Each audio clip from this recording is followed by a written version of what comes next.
Pulau Jawa dikenal angker pada zaman dahulu, hingga Syekh Zubakir yang diutus menyebarkan agama Islam harus menghadapi tantangan hingga membuat perjanjian Sabdo Palon dengan roh halus penguasa wilayah, yakni Ki Semar Badranaya.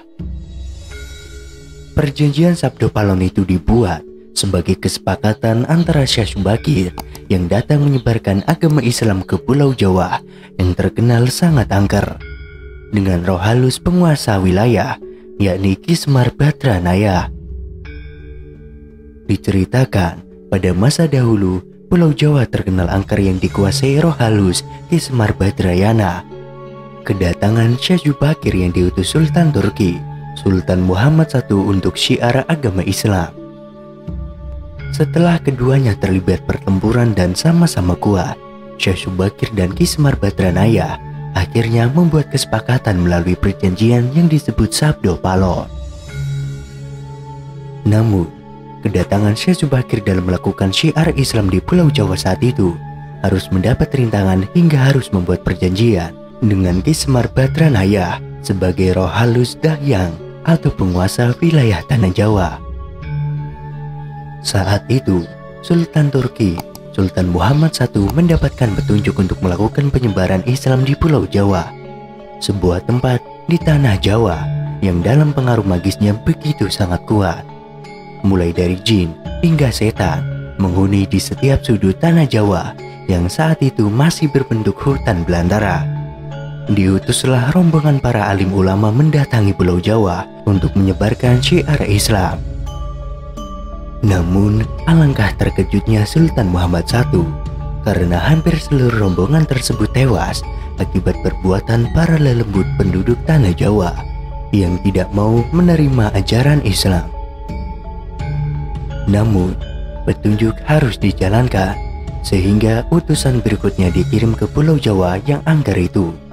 Sosok itu terkenal alim ulama, ahli ruqyah, dan memiliki kemampuan untuk berinteraksi dengan dunia gaib.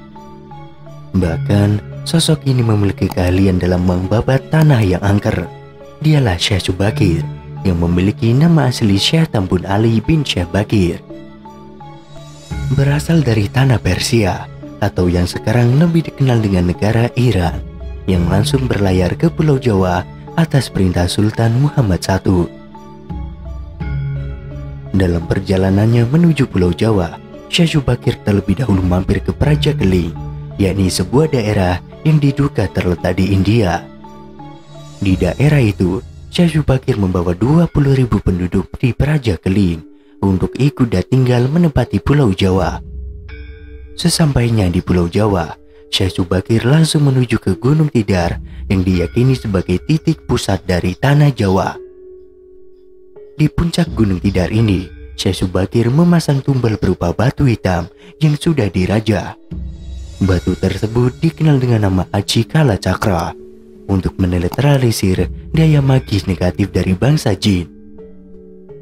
Selama 3 hari 3 malam, batu tersebut mengeluarkan hawa yang sangat panas hingga membuat para lelembut terpaksa menyingkir ke Laut Selatan Jawa. Kejadian itu kemudian sampai mengusik ketenangan Ki Semar Badranaya, sang Dahyang Tanah Jawa yang selama ribuan tahun khusyuk bertapa. Pertempuran pun akhirnya tak terhindarkan antara Syekh Zubakir dengan Ki Semar Badranaya selama 40 hari 40 malam. Namun selama pertempuran itu, keduanya sama-sama kuat. Sampai akhirnya Ki Semar Badranaya menawarkan perundingan kepada Syekh Zubakir, yang mana menghasilkan sebuah kesepakatan atau perjanjian yang terkenal dengan sebutan Perjanjian Sabdo Palon. Setelah Syekh Zubakir menyampaikan maksud kedatangan ke Tanah Jawa guna menyebarkan agama Islam, Ki Semar Badranaya pun memperbolehkannya, tetapi dengan beberapa syarat. Di dalam syarat itu atau perjanjian itu, jika dilanggar dan mulai terbukti akan terjadi goro-goro atau kiamat kubro. Di antara ragam Serajayabaya, salah satunya bercerita tentang Syekh Zubakir dan perannya dalam membangun peradaban bangsa di Tanah Jawa. Berikut 4 perjanjian Sabdo Palon antara Syekh Zubakir dan Ki Semar Badranaya. Yang pertama, penyebaran ajaran agama Islam tidak boleh dilakukan dengan cara paksaan, apalagi dengan jalan peperangan. Penyebaran ajaran Islam di tanah Jawa harus dilakukan dengan cara yang halus dan memberikan keleluasaan bagi penduduk Jawa untuk memilih masuk ke dalam ajaran agama Islam atau tetap meyakini kepercayaan sebelumnya. Kemudian yang kedua, alkulturasi antara Islam dengan budaya Jawa dalam pendirian tempat beribadatan.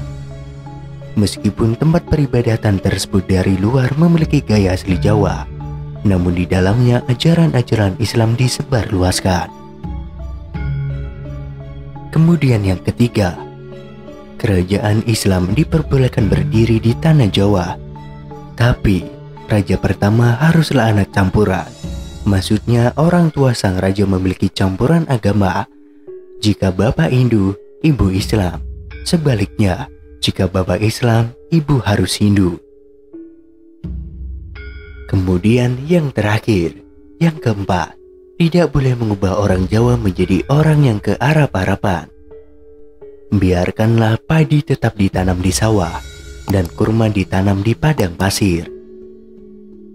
Orang Jawa harus tetap menjadi Jawa dengan segala budi pekertinya dan kepribadian asli orang Jawa.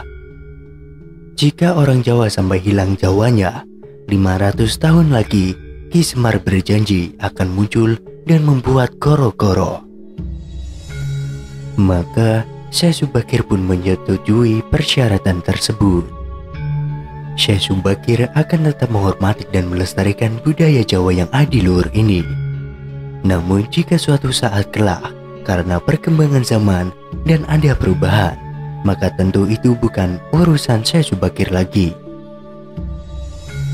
Kemudian ramalan Sabdo Palonaki Janji berkembang menjadi mitos di kalangan masyarakat Jawa. Dia adalah tokoh misterius yang dipercaya sebagai peramal ulung sekaligus penguasa tanah Jawa. Ki Semar Badranaya adalah tokoh yang sangat dihormati di kalangan umat Hindu-Buddha dan penganut aliran kejawen di tanah Jawa.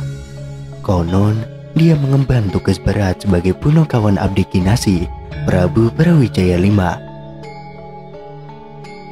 Dalam suatu kisah disebutkan bahwa dia hidup pada masa Prabu Brawijaya V, raja terakhir dari kerajaan Majapahit. Namanya dikisahkan dalam serat Jangka Jayabaya Sabdo Palon oleh Pujangga Keraton Solo Ronggowarsito.